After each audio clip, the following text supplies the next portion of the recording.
Salve a tutti e ben ritrovati qui sulla rubrica di Economico Sano e Squisito. Io sono Chef Nunzio e come consueto vi guiderò in questo video. Un video particolare perché in questa rubrica parliamo di un piatto veramente tradizionale italiano con una storia lunga e una provenienza di cucina povera e antica. Forse non tutti sanno che l'antenato molto più antico della matriciana era la pasta alla gricia, una versione della matriciana ma senza l'aggiunta del pomodoro, dell'olio d'oliva e del peperoncino. Un piatto che preparavano i contadini sulle montagne con quello che avevano. Intorno alla fine del 1800 si ha la prima prova dell'aggiunta del pomodoro grazie al manuale del famoso cuoco Francesco Leonardo, che ci regala la prima testimonianza scritta. Probabilmente la sua grandissima diffusione, il suo marchio di cucina popolare e la sua diffusione fino ai giorni nostri parte da lì e dal fatto che propose questo piatto alla corte del Papa. Un successo meritato, visto che parliamo di un piatto dal sapore esplosivo nonostante i pochissimi ingredienti che lo compongono. In questa ricetta cercheremo di rimanere più fedeli possibile alla ricetta originale. Preparatevi a farvi venire tanta fame. Dai, scherzo. Andiamo a vedere come si prepara.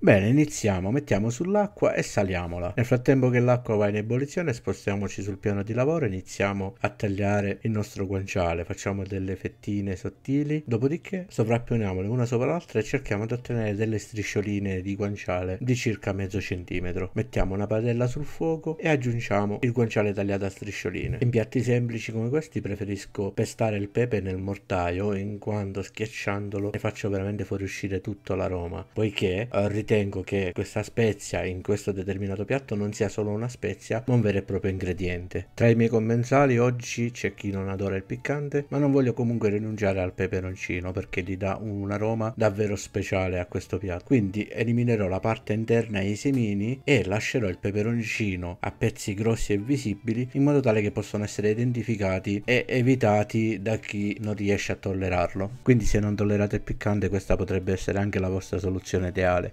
Aggiungiamo il peperoncino così tagliato nel guanciale che nel frattempo ha cominciato a sfrigolare nella padella. Aggiungiamo anche una parte di pepe nero.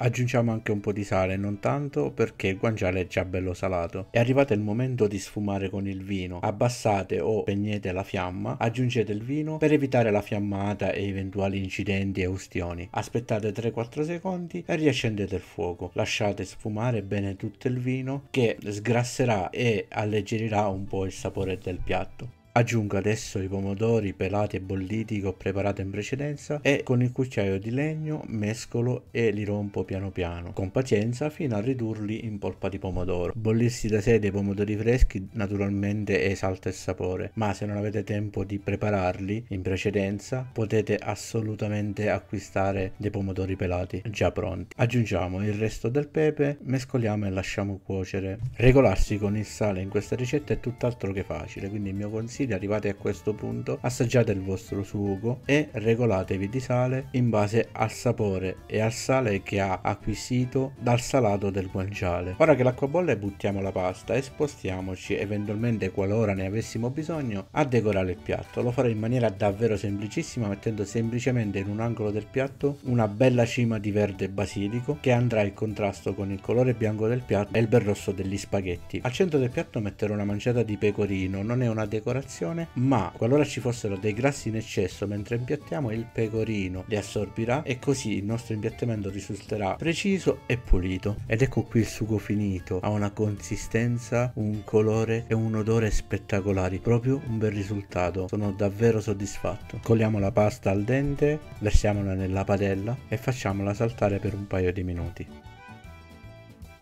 Per impiattare a regola d'arte muniamoci di una pinza da cucina e di un mestolo per evitare gli sgocciolamenti. Una volta arrivati al piatto giriamo la pinza in modo tale da creare un bel nido al centro del piatto. Mettiamo adesso un po' di sugo e qualche pezzettino di guanciale in cima al nido, polveriamo di pecorino ed eccolo qua. Il mio consiglio è di consumarlo caldissimo, accompagnato magari da un bel bicchiere di vino rosso e una buona compagnia. Per questa ricetta era davvero tutto, vi ringrazio di essere arrivati qui fino alla fine. Chef Nunzio vi saluta e vi rimanda al prossimo episodio di Economico Sano e Squisito. Ciao belli!